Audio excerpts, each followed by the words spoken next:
volta hoje aqui falando agora sobre rádio ou caserna. Era o grande caminho, né, que eu ia seguir. Qual caminho eu ia seguir? Rádio ou caserna? Lembra que eu falei daquela bifurcação, etc? Pois é, era isso.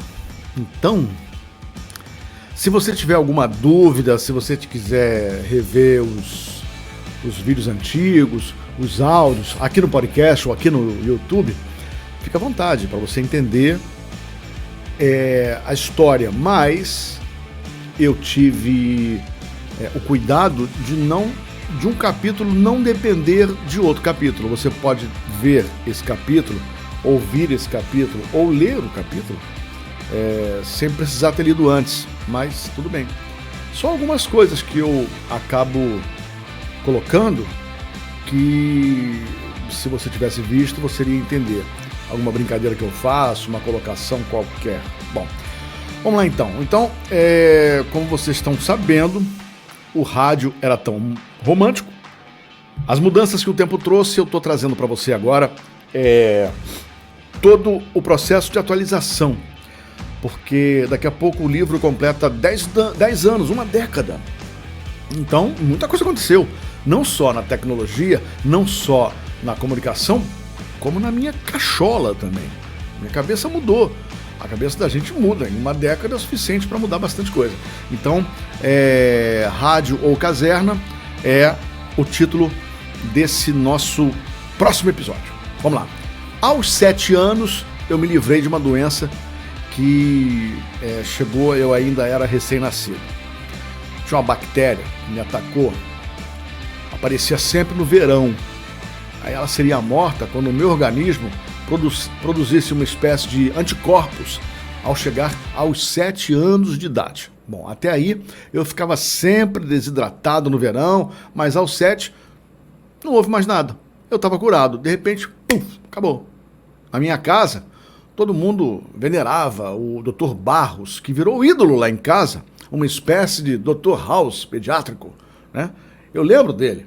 Ele não era muito simpático, não. Era estranho, sabe? Era desengonçado, era um cara muito magro, muito alto, mas assim, uma fera, sabe? Um talento na pediatria.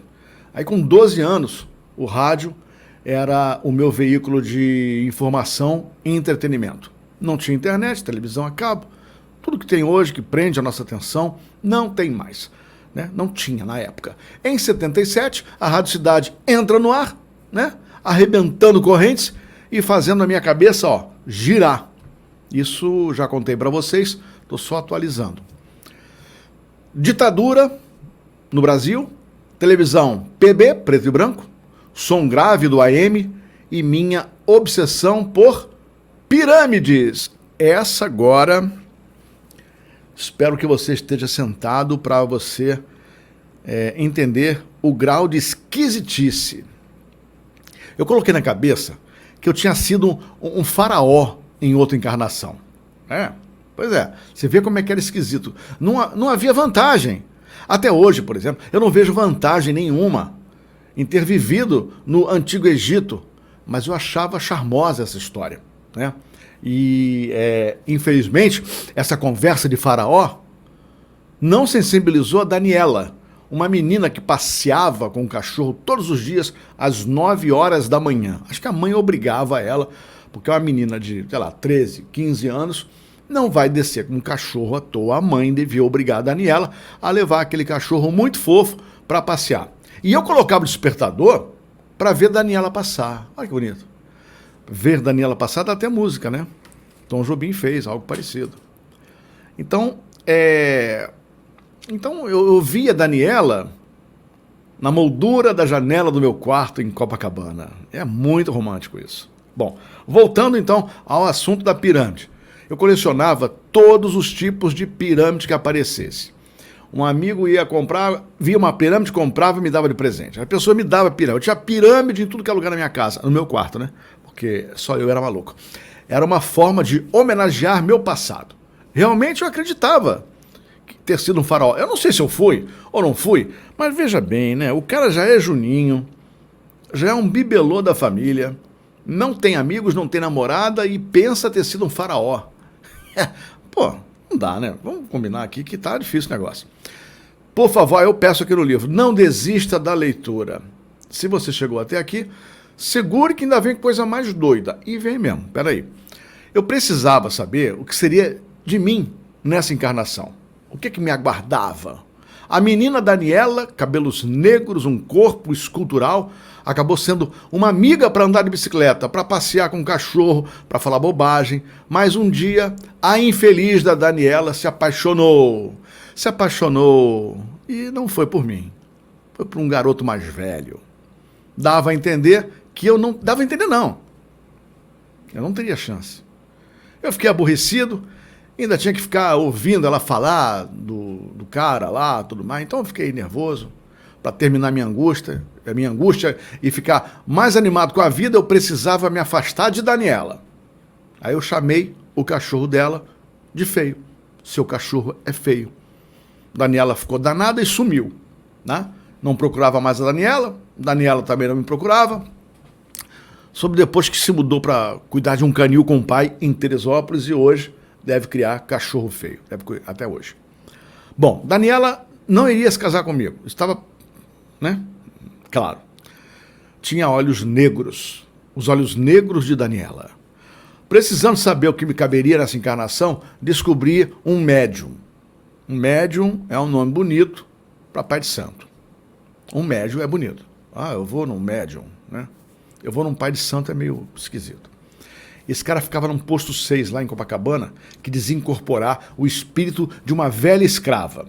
Só de olhar a posição que os búzios caíam, o futuro ia aparecer. Tá bom, eu acredito. Pronto. Se fosse verdade, esse tal espírito da vovó que ele recebia ia me dizer o que seria de mim nesta encarnação. Olha que tranquilidade, né? Se fosse assim, ia ser bom. Eu me enchi de coragem e fui lá. Na verdade, não lembro nem quem me indicou e como é que foi, como é que eu achei o endereço, eu não lembro. Era um apartamento de quarto e sala muito sujo, muito pequeno e um cheiro insuportável de charuto. Porque ficava fumando o tempo todo. Ele sentado em um banquinho, fumando e bebendo um caldo preto em uma caneca. Ali não era um lugar muito agradável, não. Ali não era. Insalubre é o nome.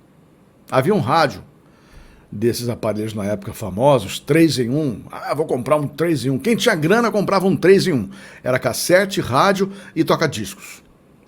E ele estava ouvindo a Globo AM. Paulo Giovanni estava no ar. Você vê como é que é antigo isso. Paulo Giovanni ainda trabalhava, estava no ar na Rádio Globo. Bom, as profecias que ele fez eram assim, catastróficas. É uma coisa de louco. Disse-me um monte de coisa e não me disse nada ao mesmo tempo. Disse que eu seria militar e trabalharia na rádio. Ele tentava me agradar, né? Me disse também que eu casaria com uma mulher de olhos claros. Aí eu já gostei. Disse-me que casaria com mulher de olhos claros, saí de lá com a cabeça ainda mais confusa, porque a Daniela tinha olho escuro.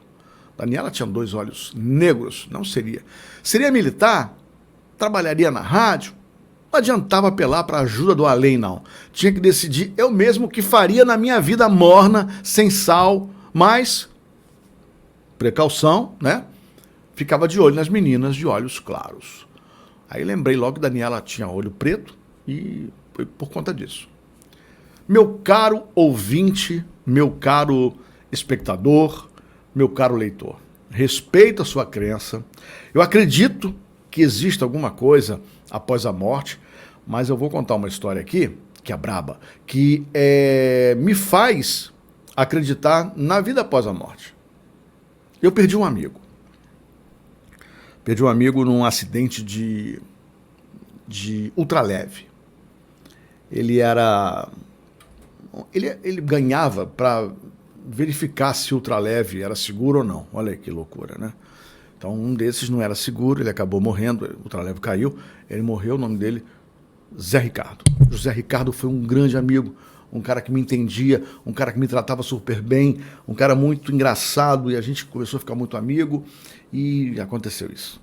Sempre que eu encontrava o Zé Ricardo, ele comentava, aliás, no livro eu não falei o nome dele. No livro eu não falei o nome dele, não sei porquê. mas hoje eu posso falar, o Zé Ricardo, um cara que eu gostava muito. Sempre que eu encontrava o Zé, ele comentava que minha barba tava feia. Faz a barba!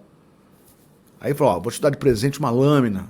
E aí tinha assim, várias frases, né, que ele falava, e a gente dava boa risada sempre, porque às vezes eu escondia o rosto quando eu chegava perto dele, para ele entender que eu estava gostando da brincadeira, mas que eu não ia deixar de fazer a barba, né? Eu não tenho paciência de fazer a barba, por isso, tá aqui, ó, até hoje é mais fácil encontrar pelos na minha cara que não pelos. Mas enfim, nunca gostei de usar lâmina, não. Tem até um barbeador que eu comecei a usar, mas eu não gosto. Eu prefiro o de barba e ninguém manda em mim e acabou. Quando recebi a notícia do acidente do Zé Ricardo, decidi que, em homenagem a ele, eu iria ao enterro com a barba feita. Amigos tristes, família desconsolada pela vida curta que o Zé Ricardo teve, e lembranças da amizade, né? Então, aconteceu, enterro, tudo bem, vida que segue, voltamos à atividade, até que, meses depois, acompanhei uma amiga que era repórter de rádio em uma matéria sobre uma advogada na Tijuca que, nas horas vagas, psicografava cartas escritas por pessoas que partiram dessa para melhor, né? Então ela falava com outro mundo e escrevia cartas psicografadas. E eu fiquei esperando a entrevista acabar. Quando encerrou a entrevista, a advogada, muito simpática, nos serviu um café com torrada, num apartamento bem confortável ali na Tijuca. Em determinado momento, ela parou e olhou para mim e perguntou assim, você perdeu um amigo agora? Eu disse que sim, que tinha perdido. Pois é, ele está dizendo aqui para mim que reparou que na despedida você estava com a barba feita. Eu não tinha dito isso a ninguém. Ninguém sabia disso. Subiu um frio na espinha, sabe? Falei, meu Deus do céu, como é que ela sabe disso? Aí eu peço ao leitor agora que sintonize, que toque a música do Tears for Fears, Sowing the Seeds of Love. É uma música interessante, bem legal, está dentro do que eu propus no capítulo. Você ouvir o capítulo com uma música. Bom, a vida ia mudando, o rádio era um vício, leitura era vício, tristeza era vício, mas e o tempo? Não rápido o suficiente para ter o que eu mais queria. E o que mais eu queria, o que mesmo eu queria, era entrar em uma rádio. Eu queria ter uma namorada de olho claro, para não frustrar lá a entidade do caldo escuro. Eu queria um fone de ouvido profissional e eu queria uma coisa também que eu não tinha na época. Uma voz grave, uma voz de homem. Porque eu ainda era um menino. Já era menino? Naquela época, a idade que eu tinha era menino. Hoje já não era mais menino, mas enfim. Na época eu tinha a voz de garoto e um sotaque carioca que chiava nos S's. As casas. Então eu tinha que cuidar disso. O curioso, como destino, vai escrevendo a nossa história, né?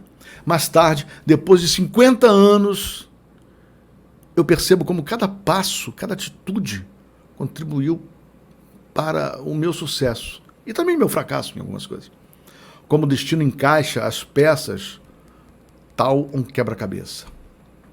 Por preocupação, me apaixonava por todas as meninas de olhos claros. Poderia ser a mãe dos meus filhos e a mãe do meu filho tinha que ter olho claro. Por quê? Não sei. Gosto? Gosto. Eu também. Ora bolas. Não tem... São as mulheres mais bonitas? Então não. Mulheres de olhos negros são lindas também. Mas eu não sei, eu cismei com isso. Assim como eu cismei que eu tinha sido um faraó. Meu Deus, quanta loucura. Eu procurei uma fono, eu devia ter procurado um psicólogo primeiro, né? Bom, e como é que um garoto, sei lá, na entrada da adolescência, vai pensar em se casar com uma mulher só porque ela tem olho claro? Mas tudo bem, deu tudo certo, já vou adiantando. No carnaval de 79, eu fui acampar em Teresópolis com amigos e aprendi um monte de coisa, principalmente que uma tomada de 220 volts não suporta um rádio de 110 volts. Chegamos no acampamento, nós montamos a barraca, arrumamos tudo e agora vamos ouvir música. Rádio, tum, tuf. Aquele cheiro de queimado. Queimamos o rádio no primeiro momento que chegamos lá. Seriam 4 ou 5 dias acampado numa selva sem rádio. Porque o idiota aqui, né? Então, aprendi que 220 não suporta 110, que uma colcha para proteção do frio vai grudar pelo até na alma, que uma menina, quando entra em sua barraca, coisas interessantes acontecem, tenha ela olho claro ou olho escuro, que Teresópolis é frio pra caraca e estar de volta em seu quarto, na sua casa, é a melhor sensação do mundo. Barraca, dá mais não. Hoje, é ruim. Beleza. Acampar era muito bom. Quem já acampou sabe o que eu estou falando, sabe o prazer do encontro, fogueira, vinho, conversa, história, rádio ligado.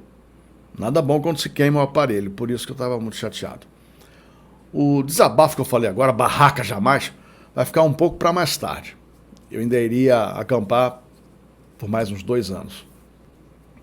Como andava o rádio naquele início dos anos 80, hein? Qual seria a mudança no rádio?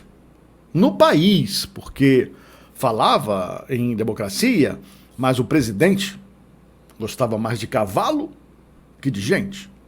Ele disse isso. Muita coisa mudou na década de 80. Eu sou muito grato por ter vivido a década de 80. Por quê? Porque eu falei lá no início, em outro episódio, acho que no primeiro episódio, que eu não vivi os anos 40, 50 no rádio, e isso me deixava frustrado, porque foram grandes anos dourados do rádio. Eu não vivi. Mas, sei lá, acho que o destino sabe o que faz. Eu não vivi porque eu não tinha que viver. Mas eu vivi os anos 80, que foram sensacionais também. Então, assim, dava para imaginar que eu faria parte de uma equipe que, de certa forma, participou da mudança do FM, mas eu participei. Então, pegue seu sonho, imagine a mudança, faça por onde, tenha fé e em nenhum momento, nem um segundo sequer acredite no seu fracasso. Tudo que você faz fica pronto na tua cabeça primeiro. Eu sabia, eu queria, eu colori meu sonho preto e branco e fui atrás. Então, agora é hora de ouvir uma música do Jimmy Ross, First True Time Affair. Não, First True Love Affair. First True Love Affair. Essa música é muito legal. Jimmy Ross. Bom, houve uma época mágica em minha vida. Isso aí, aliás, minha vida é cheia de magia, cheia de coisa maluca. Uma época que eu fiquei sozinho durante quase 2 meses. Isso é engraçado porque as pessoas perguntavam, né? Como é que você vai fazer isso? Como é que você vai ficar num camping? Eu fiquei num camping durante 2 meses. Estava de férias. Vou contar essa história como está no livro, que é mais fácil, tá bom? Houve uma época mágica em minha vida. Uma época que fiquei sozinho durante quase 2 meses, longe da cidade grande, longe da família, longe de tudo. Esses dias foram importantes para o meu lado profissional no rádio. A maior mudança em minha cabeça aconteceu nas férias em um camping em Piratininga, região oceânica de Niterói, Rio de Janeiro. O meu avô comprou uma grande barraca de camping, uma barraca bem legal. Mas minha avó tinha dificuldade de levantar, já estava bem com bastante idade. E para ter um pouco mais de conforto, meu avô comprou um trailer médio, daqueles que cabem 7 pessoas. Aí meu pai levou o trailer lá para Piratininga, foi muito legal. No início todo mundo ia, mas aquela casa de rodas, parada entre as montanhas, perto da praia em Niterói, mudou minha vida. Meus pais, minha irmã, meus avós, iam muito pouco. Meu avô nem aparecia. Então o espaço ficou quase só meu. Fui ficando, colocando as coisas ao meu modo. Férias no colégio. E aí eu falei, vou ficar por aqui. Eu não tinha idade para dirigir. Então, não tinha jeito. Eu ia de ônibus e era uma longa caminhada de quase 5 quilômetros por uma estrada de terra. Depois de descer do ônibus na avenida principal ali em Piratininga, e isso impediu o transporte de algumas coisas maiores, né, que só poderiam chegar no fim de semana de carro. Então, nas férias, morei nesse trailer por uns 2 meses, ou talvez até um pouquinho, mais um pouco. Me virava sozinho, a responsabilidade era básica, porque eu tinha que acordar, arrumar a bagunça do tempo anterior, da noite anterior, colocar o travesseiro no sol para afastar a umidade, aquele cheiro de mofo. Passava no refeitório para o café da manhã e ia para o campo de futebol do camping com o rádio ligado e um livro na mão. Eu até me lembro um dos livros, chamava-se O Sol Nasce para Todos. Muito, muito lido. Era um título sozinho naquele gramado que lotava nos fins de semana. As férias na agenda escolar e uma cabeça que não parava de pensar. As voltas que a mente da gente dá, né? Com um livro na mão, passarinho, céu azul, montanha verde. Um vale, na verdade era um vale, com montanha para tudo que é lado. O sol aparecia, mas era um sol muito fraquinho, nem esquentava. Era muito bonito. Eu lembro perfeitamente da cena de alguns insetos voando ali na grama. Muito interessante. Se bobear, eu sinto até o cheiro. O rádio ligado também do lado, não desligava o rádio.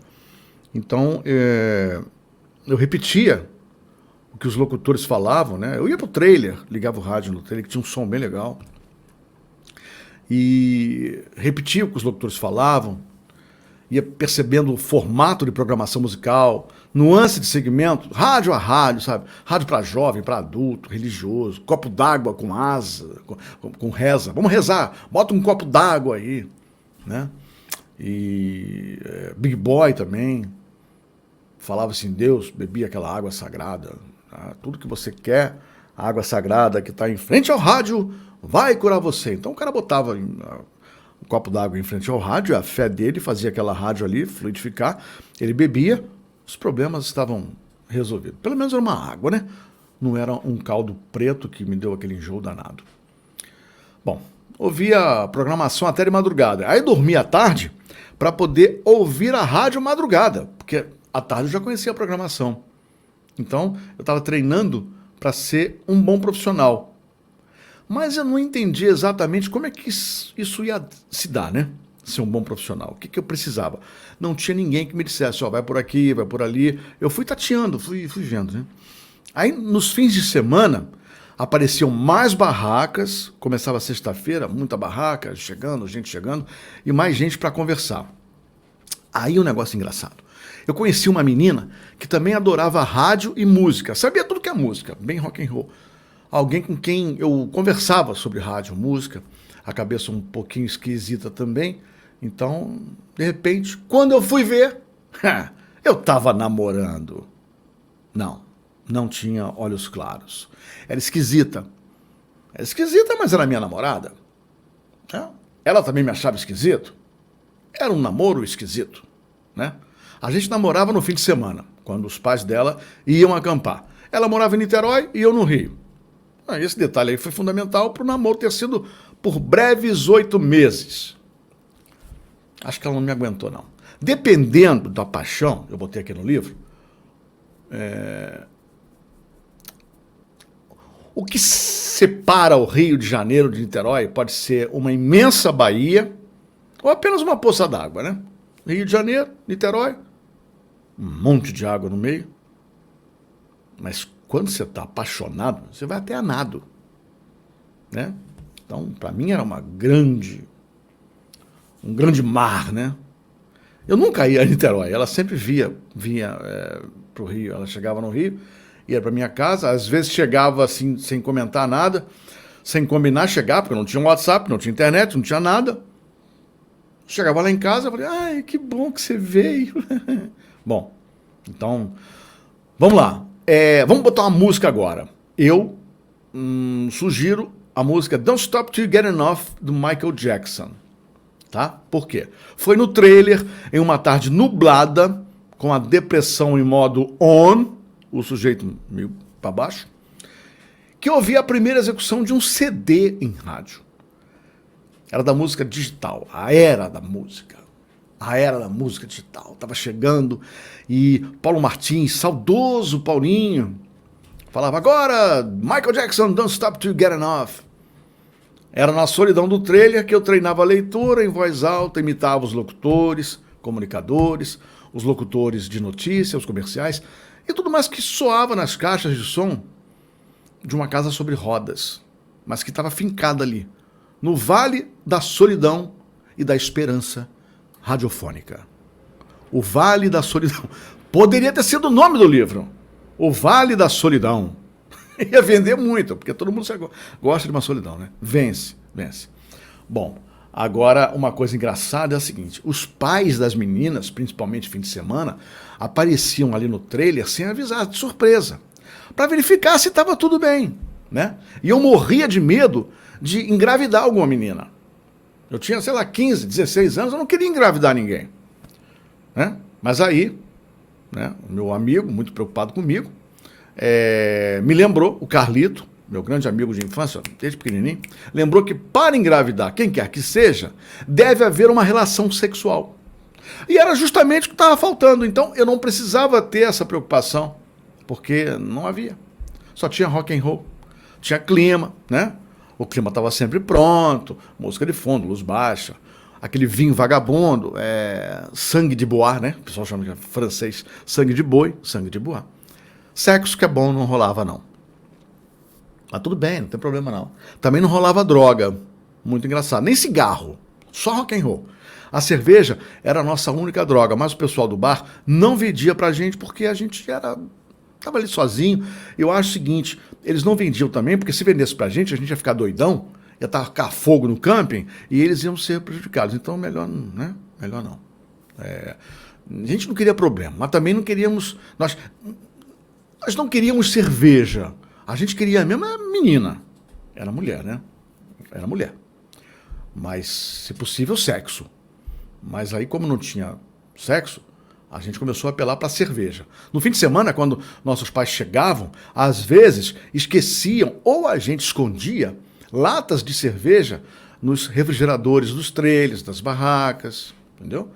A gente estava mais preocupado em beijar na boca que usar droga, pode ter certeza. Nunca ninguém me ofereceu nada desse tipo, né? Nunca assim. Na minha infância, se ofereceu para você, não sei. Para mim, nunca ninguém ofereceu. E a minha mãe falava: cuidado na porta de colégio. Estão colocando maconha no recheio do bombom. Cara, tu já pensou morder um bombom com maconha dentro? E ela dizia que se alguém mordesse o bombom com maconha dentro, estava viciado pro resto da vida. Ninguém dá pra perceber que minha mãe não sabia o que era maconha, né? Até que, enfim. Como é que alguém vai viciar em morder maconha com chocolate, cara? Não tem como. Bom, como não havia telefone celular, a comunicação com minha casa em Copacabana era feita pelo telefone fixo na casa da dona do camping. Uma senhora muito idosa. Mas ela não envelhecia. A dona Moárcia dava conselhos sábios e me dizia várias vezes para seguir meu caminho em rádio. Ficava com ela até tarde no restaurante, conversando, batendo papo. A gente contava sobre a vida dela. Ela se dizia arrependida de não ter feito o que o coração mandava. Tinha alguém aí que não rolou, né? Brigava comigo e me obrigava a dizer que ia seguir a carreira no rádio. 15 anos, 14 anos de idade, uma amiga de quase 80 como confidente. Você tem ideia de como eu aprendi na solidão daquele camping? Uma senhora de 80 anos no corpo e 20 anos na cabeça, falando coisas incríveis. Eu sempre tive poucos amigos. Eles iam comigo para curtir o paraíso entre as montanhas de Piratininga e suas barracas e trailers coloridos. Carlito, Carlinhos, Roger foram verdadeiros companheiros e até hoje eu considero meus grandes parceiros. E também o Paulo Rosa, que se aproximou de mim mais tarde. Mesmo longe, cada um com a sua vida, lembro deles com muito carinho e de como são importantes até hoje. E a gente tem batido papo muito agora com mais frequência, graças a Deus. Eles gostavam de música, mas não de rádio como eu gostava. Até peço desculpa porque eu perturbava muito eles, aquele papo que não interessava a eles, né? E quantas vezes eles fizeram o papel de entrevistados, né, locutores, para que eu treinasse com mais realismo. Eu abusava da boa vontade dos caras, tenho certeza. né? Nosso trailer não era novo e como pegava sol e chuva, estava ficando com a pintura desbotada. A ideia então foi comprar umas latas de spray e colocar a imaginação para funcionar. Aí a gente começou a pintar sem nenhum rascunho, muito maluco. Surgiram montanhas, sol, mar e gaivotas magrelas. A gaivota, assim, ela voava atrás do sol. Tinha o sol e atrás a gaviota. A gaviota, a gente chamava de gaviota, ela atrás do sol. Loucura, né? Aquelas gaivotas atrás do sol. Todo mundo olhava e falava assim, gente, a gaivota está atrás do sol. Eu falei, estava muito quente, o sol se aproximou. Foi isso. Elas acabaram voando para trás do sol. Ainda bem, a gente não tinha intenção de ganhar a vida fazendo pintura, né? Então, é isso. Agora, ficar sozinho, cuidando da vida, foi bom para colocar os pensamentos em ordem, dar aquela remexida nas ideias. A falta do conforto de casa, a vida passando devagar, a chuva caindo, chovia muito. Às vezes até à noite eu acordava com muita chuva, era gostoso ouvir o barulho da chuva, as caminhadas, as conversas com pessoas simples. Tudo isso me encheu de energia para que eu tomasse uma decisão. Era mesmo o rádio que eu queria. Tinha de mudar minha vida antes que a vida me mudasse. E aí vem a história do livro que não é autoajuda, mas que você tem que acreditar. A coleção de pirâmides começou aos poucos a ser esquecida. A história de uma possível encarnação anterior no Egito, eu precisava cuidar dessa encarnação atual, agora. Né? Precisava tomar decisão, tomar conta da minha vida, pegar a vida, as rédeas do meu destino e fazer alguma coisa. Então, estava decidido. Não seria militar. E quando eu cheguei em Copacabana, falei, não serei militar, uma bomba caiu em Copacabana. Obrigado, gente. Foi mais um capítulo aqui. Se você quiser entrar em contato comigo, o telefone está aí, o WhatsApp está aí, 21-2225-5794, é o WhatsApp. O rádio era tão romântico, esse foi o capítulo Rádio ou Caserna, em que eu me decidi, explodindo Copacabana, a família Jobim veio, foi caos na família Jobim. Não vou para a caserna, vou para o rádio. Mas como? Sei nem como eu vou, mas eu fui. Isso sirva de lição para você. Muito obrigado por estar até aqui ouvindo o podcast, por estar até aqui vendo o canal no YouTube e estar também lendo o livro. Um beijo para você e até a próxima. Beijo.